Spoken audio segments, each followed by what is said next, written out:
Assalamu alaikum dear students. My name is Mirza Mohammad Usman and I am teaching biology. आज हम लोग बात करेंगे लाइफ साइकिल ऑफ एंजियोस्पर्म पे। आपको याद है लास्ट टाइम हमने जिम्नोस्पर्म्स का लाइफ साइकिल देखा था। आज हम एंजियोस्पर्म का लाइफ साइकिल स्टडी करेंगे। तो आइए इस चीज़ को डिस्कस करने के लिए व्हाइट बोर्ड पे चलते हैं। डियर स्टूडेंट्स, जैसे कि हमने पिछले लेक्चर्स में लाइफ साइकिल्स देखे ब्रायोफाइट्स के, और उसके बाद फिर हमने लाइफ साइकिल देखा जिम्नोस्पर्म का, जिनको हमने कहा था कि ये ऐसे प्लांट्स हैं जो कि सीड प्रोड्यूस करते हैं लेकिन फ्रूट या फ्लावर्स प्रोड्यूस नहीं करते। आज हम देखेंगे एंजियोस्पर्म का लाइफ साइकिल। एंजियोस्पर्म्स ऐसे प्लांट्स होते हैं जो कि फ्लावर्स प्रोड्यूस करते हैं। डियर स्टूडेंट, जैसे कि आपको पता है कि प्लांट्स में दो तरह की जनरेशंस होती हैं। एक जिन्हें हम स्पोरोफाइट जनरेशन कहते हैं, जो कि स्पोर प्रोड्यूसिंग जनरेशन होती है, और दूसरी जो जनरेशन है दैट इज गैमीटोफाइट। और ये नाम से ही जाहिर है कि ये गैमीट प्रोड्यूसिंग जनरेशन है। जितने भी पौधे आपको अपने इर्द गिर्द नजर आते हैं, जैसे माल्टा, ये अंगूर वगैरह, ये सारे स्पोर प्रोड्यूसिंग प्लांट्स हैं। इन प्लांट्स का जो गैमीटोफाइट है वो बहुत रिड्यूस हुआ है, बहुत छोटा सा है और बहुत ज्यादा एपरेंट नहीं है। जब एक स्पोरोफाइट प्लांट ग्रो करता है और अपनी मैच्योरिटी पे पहुंचता है तो फिर उसके ऊपर फ्लावर्स आते हैं। तो हम ये लाइफ साइकिल शुरू करने से पहले जरा फ्लावर का स्ट्रक्चर देखते हैं, क्योंकि ये एंजियोस्पर्म के लाइफ साइकिल में इस फ्लावर का बहुत इंपॉर्टेंट रोल है। तो आइए उससे पहले हम फ्लावर का स्ट्रक्चर देखते हैं। अच्छा जी, अब इस फ्लावर को अगर आप देखें तो सबसे पहले ये जो इसकी स्टेम है नीचे, इसको पेडिसल कहा जाता है। उसके बाद ये जो रिलेटिवली स्वोलन पार्ट है इसको थैलेमस कहते हैं।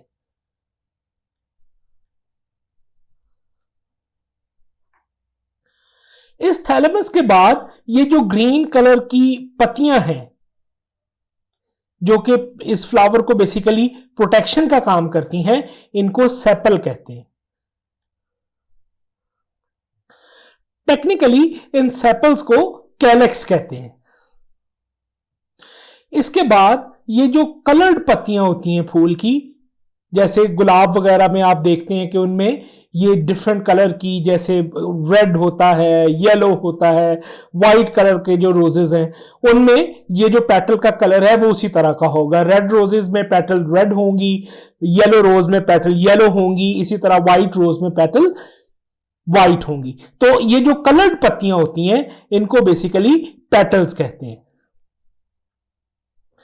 इन पेटल्स को टेक्निकल टर्म में कोरोला भी बोला जाता है। उसके बाद ये जो येलो कलर में नजर आ रहे हैं ये बेसिकली पौधे के मेल पार्ट्स हैं। इनको एंड्रोसियम कहते हैं टेक्निकली, लेकिन सादा जुबान में इनको स्टेमन कहा जाता है। इनके दो पार्ट्स होते हैं, एक ये इनका ब्रॉडर पार्ट जिसको हम एंथर कहते हैं, और एंथर के साथ ये जो स्टॉक अटैच होती है जैसे ये वाली, इसको फिलामेंट कहा जाता है। उसके बाद जो फीमेल पार्ट्स हैं इस फ्लावर के, उनको बेसिकली पिस्टल कहा जाता है। कार्पल भी इसी स्ट्रक्चर को कहते हैं। इसके फिर आगे से तीन पार्ट होते हैं। सबसे ऊपर ये जो स्वोलन पार्ट है इसको स्टिग्मा कहते हैं। उसके बाद ये जो एक ट्यूबुलर पोर्शन है इसको स्टाइल कहते हैं, और उसके बाद ये जो बॉटम के ऊपर फिर एक ब्रॉडर पार्ट है इसको ओवरी कहते हैं या ओव्यूल कहते हैं। टेक्निकली इस स्ट्रक्चर को गाइनीशियम कहा जाता है। जिस तरह हमने कहा था कि ये स्टेमन को एंड्रोशियम कहते हैं, इसी तरह ये जो फीमेल पार्ट है इसको गाइनीशियम कहा जाता है। फ्लावर जो है बेसिकली ये मॉडिफाइड शूट होती है, रिप्रोडक्टिव पार्ट होता है किसी भी स्पोरोफाइट प्लांट का। अब पौधे के लाइफ साइकिल में दो तरह के स्ट्रक्चर्स होते हैं, एक जिन्हें हम मेल स्ट्रक्चर्स कहते हैं और दूसरे फीमेल स्ट्रक्चर। तो आइए अब हम बारी बारी ये जो मेल स्ट्रक्चर्स हैं यानी कि स्टेमन, और उसके बाद जो फीमेल स्ट्रक्चर्स हैं यानी कि पिस्टल इनको या एंड्रोसियम और गाइनेशियम, इनको जरा डिटेल में देखते हैं और साथ साथ इनको कोरिलेट करते हैं लाइफ साइकिल के साथ। इस डायग्राम में ये जो पार्ट है जिसको हमने ओव्यूल कहा है, उसको यहां थोड़ा सा बड़ा करके आप दिखाया हुआ है। अब इसकी फर्दर डिस्क्रिप्शन मैं आपको इसी स्ट्रक्चर के ऊपर यहां पे दूंगा।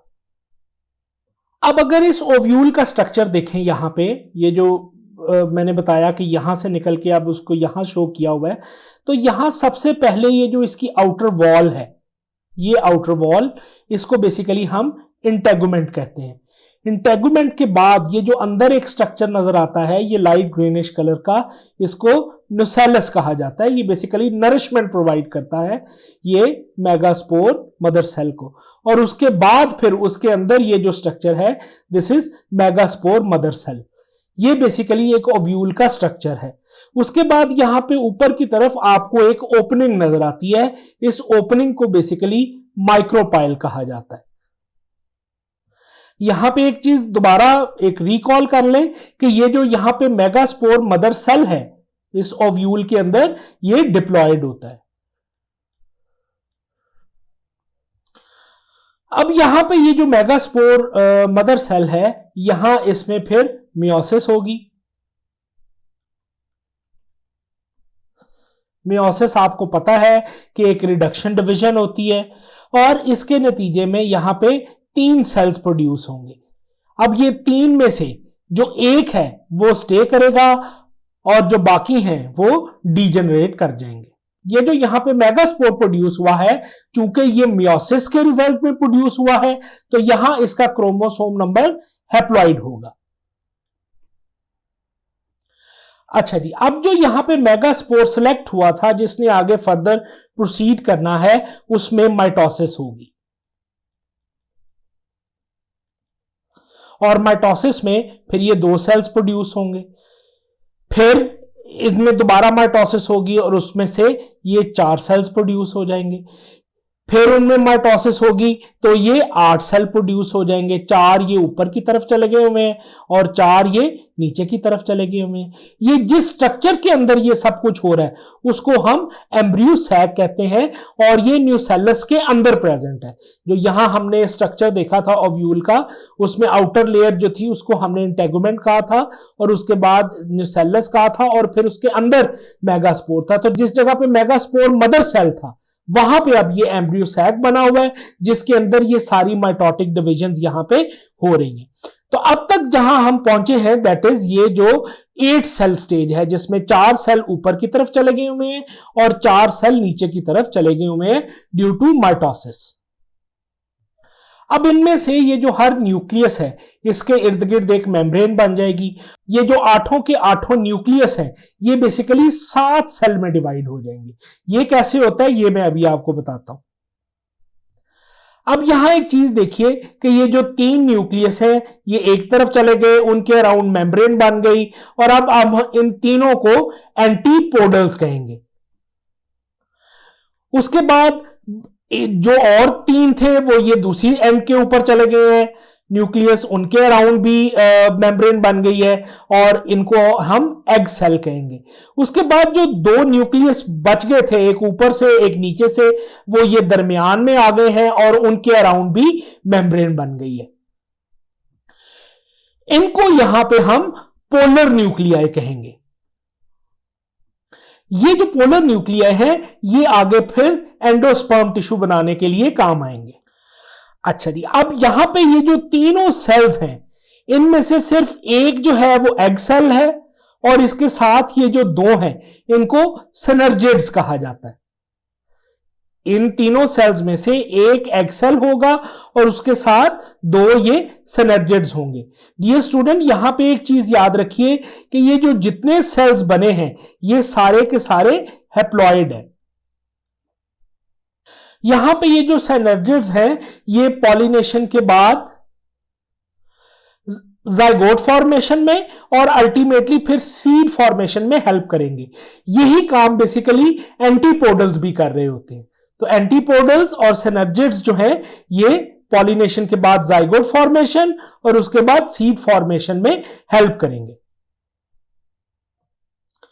अब जहां ये सारा स्ट्रक्चर ये जो बना है, इसको हम सादा लफ्जों में यहां पे फीमेल गैमीटोफाइट कह सकते हैं।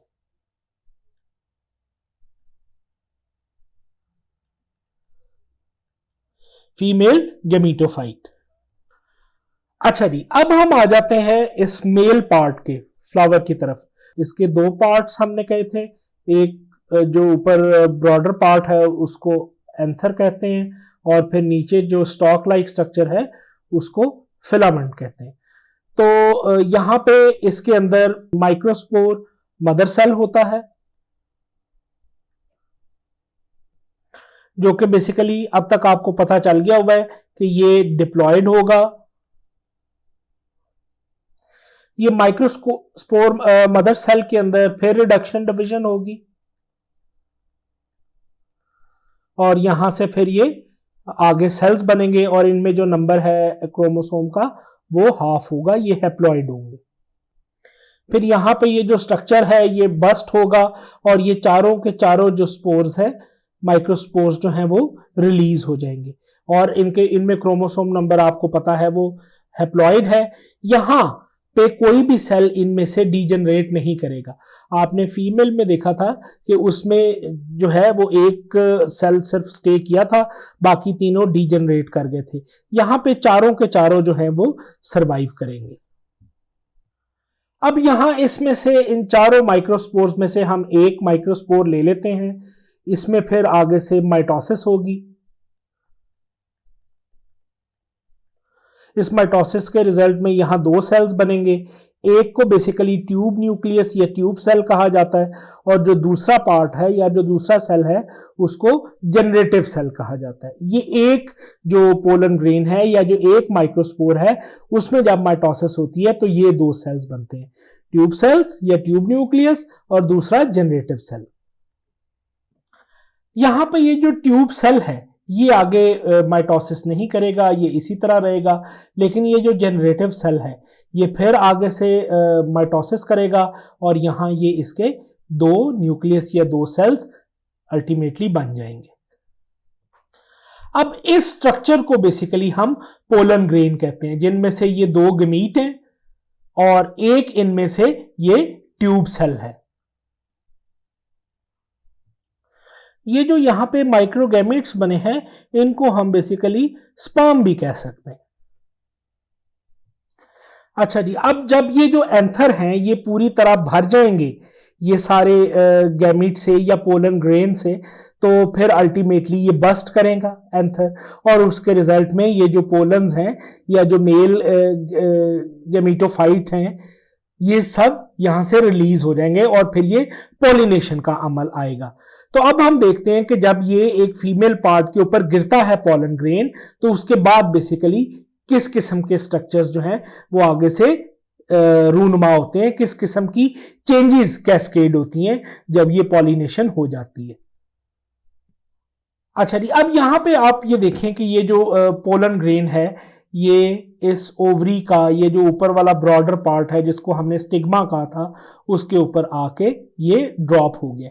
अब ये यहां तक कैसे पहुंचा ये एक अदर स्टोरी है। मे बी आप लोगों को पता हो कि जो पॉलिनेशन है वो विंड के थ्रू भी हो रही होती है, वाटर के थ्रू भी हो रही होती है। तो ये ट्रांसपोर्टेशन वगैरह की डिटेल्स में हम यहाँ पे नहीं जाएंगे, सिर्फ ये याद रखिए कि somehow through wind through water ये जो पोलन है, ये जो मेल गैमीटोफाइट है या ये जो स्पर्म है ये अब इस फीमेल पार्ट जो इस फ्लावर का है उसका ये जो ऊपर वाला ब्रॉडर पार्ट स्टिग्मा है उसके ऊपर जाके ये अटैच हो गया। ये जो पूरा ट्रांसफर है इसको बेसिकली हम पॉलिनेशन कहते हैं। पॉलिनेशन आपको पता है कि सादा लफ्जों में कैसे कही जाती है कि it is the transfer of pollen from anther to stigma.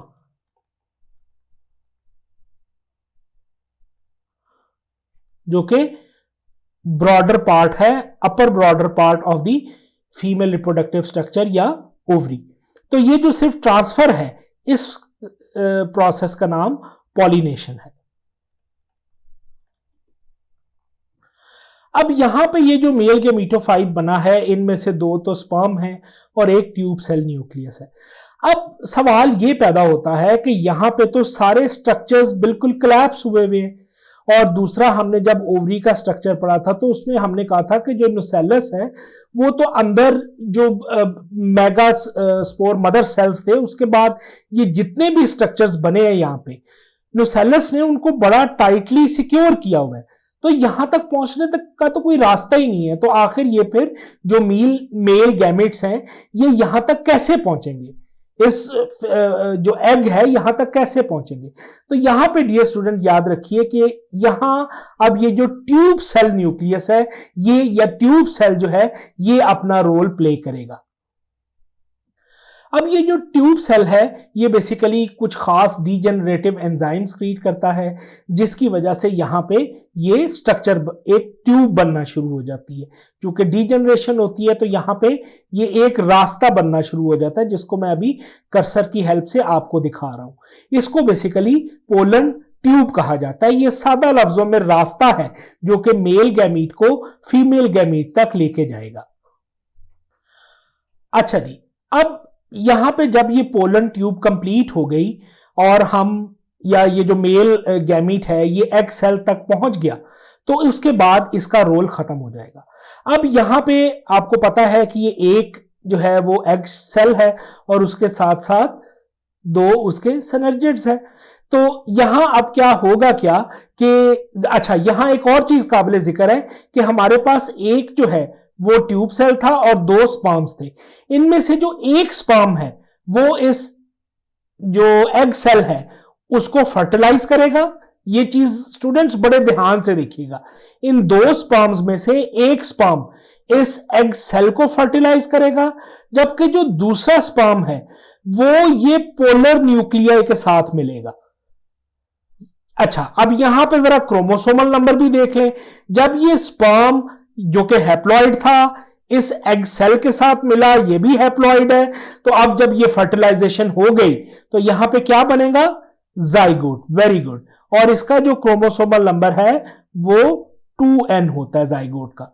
उसके बाद जो दूसरा स्पर्म है वो ये पोलर न्यूक्लियाई के साथ मिलेगा, और पोलर न्यूक्लियाई के साथ मिलने के बाद ये जो स्ट्रक्चर बनेगा इसको हम ट्रिप्लॉइड एंडोस्पर्म न्यूक्लियस कहते हैं।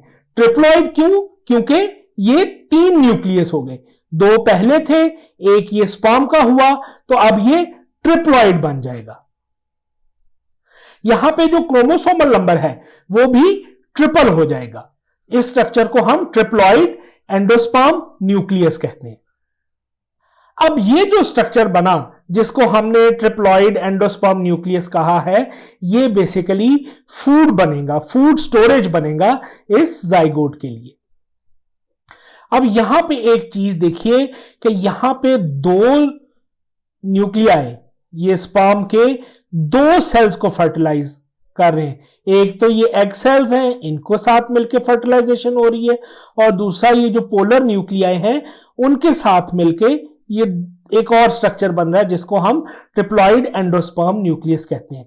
तो इसलिए यहां पे हम, क्योंकि ये 2 स्ट्रक्चर्स फर्टिलाइज हो रहे हैं, तो इसलिए यहां हम डबल फर्टिलाइजेशन कहेंगे कि यहां पे डबल फर्टिलाइजेशन हो रही है। एक तो इस एग की फर्टिलाइजेशन हो रही है और दूसरा यहां पे पोलर न्यूक्लियाई के साथ भी एक और स्पर्म सेल आके मिलके उनको भी फर्टिलाइज कर रहा है। अब यहां पे ये जो जाइगोट बना है इसने डिवाइड करना शुरू कर दिया, ग्रो करना शुरू कर दिया, और ये जो ट्रिप्लॉइड एंडोस्पर्म न्यूक्लियस है इसने फूड स्टोरेज करना एंडोस्पर्म के अंदर शुरू कर दी। अच्छा जी, अब यहां पे ये जो एग था ये जाइगोट में तब्दील हुआ। जाइगोट फिर जब आगे ग्रो करेगा तो अल्टीमेटली ये एम्ब्रियो में तब्दील हो जाएगा।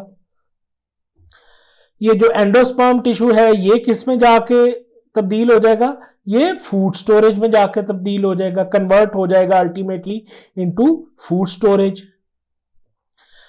अब डियर स्टूडेंट, यहां पे ये जो इंटेगुमेंट है ये अल्टीमेटली कन्वर्ट हो जाएगी इनटू सीड कोट। जो सीड का आउटर हार्ड कोट होता है वो बेसिकली इंटेगुमेंट होती है।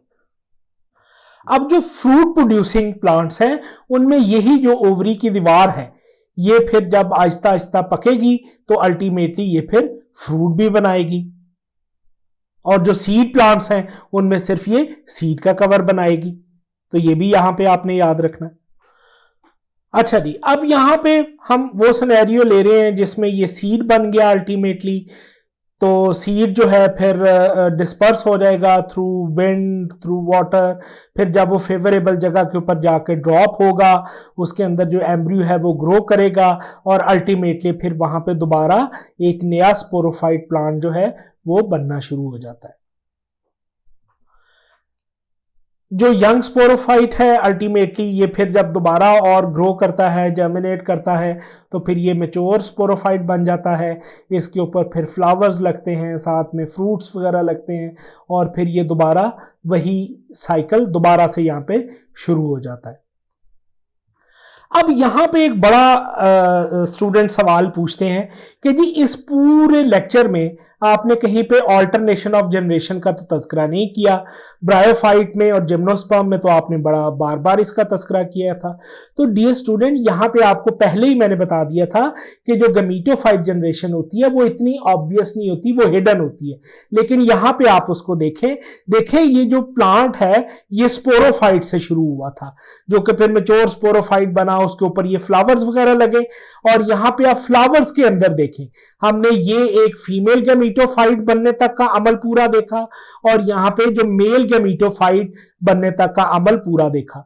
फिर यहां पे जब फर्टिलाइजेशन हो गई तो उसके बाद अल्टीमेटली ये जो स्ट्रक्चर है, ये जो जाइगोट है, इन्होंने जो दोबारा किस जनरेशन को basically they lead to the sporophyte generation.